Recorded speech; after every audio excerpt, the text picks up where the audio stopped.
গত 2 বছরে নানা ইস্যুতে ভারতের সঙ্গে কেবল দূরত্বই বেড়েছে যুক্তরাষ্ট্রের। ট্রাম্প মোদির বন্ধুত্বপূর্ণ সম্পর্ক পরিণত হয়েছে আদায় কাঁচকলায়। সেই নরেন্দ্র মোদীকে G7 শীর্ষ সম্মেলনে পেয়ে ট্রাম্প যখন টোটাল কিলার বলে বসেন, তখন খানিকটা ধাক্কা খেতে হয়। প্রশ্ন জাগে, মজার ছলে ট্রাম্প কি তবে মোদীকে খোঁচা দিলেন?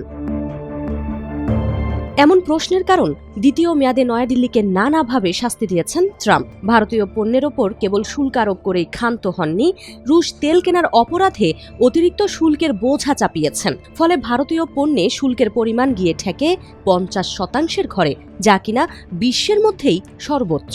অতিরিক্ত এই শুল্কের চড়া মাসুল এখনও গুনতে হচ্ছে মোদী সরকারকে। ট্রাম্পের এই শাস্তি কেবল শুল্কের মধ্যেই সীমাবদ্ধ থাকেনি। ভারতের ঘোর শত্রু পাকিস্তানের সঙ্গে ঘনিষ্ঠতা বাড়িয়েও মোদীকে পরোক্ষভাবে শাস্তি দিয়েছেন ট্রাম্প।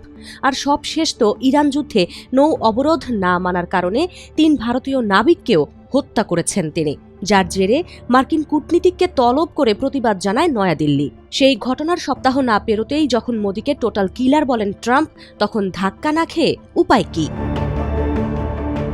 ওয়াশিংটন নয়াদিল্লি সম্পর্কের টানাপোড়েনের মাঝেই মোদীকে নিয়ে এমন মন্তব্য করলেও বিষয়টি নিতান্তই প্রশংসার ছলে করেছেন ট্রাম্প।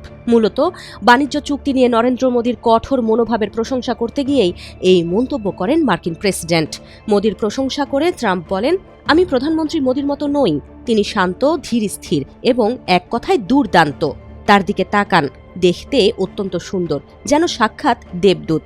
অথচ উনি টোটাল কিলার, বেশ কঠোর, প্রয়োজনে কড়া পদক্ষেপ নিতে পিছপা হন না, কিন্তু দেখতে এত সুন্দর যে সবাই চমকে যান। প্রায়ই ভারত এবং যুক্তরাষ্ট্রের দ্বিপাক্ষিক সম্পর্ক নিয়ে আসার কথা শুনিয়েছেন ট্রাম্প, কিন্তু দিন শেষে এখনও 2 দেশের মধ্যে বাণিজ্য চুক্তি না হওয়া এবং নানা ইস্যুতে 2 দেশের মধ্যকার মতো পার্থক্য জানান দেয় ওয়াশিংটন থেকে দিল্লি বহু দূর।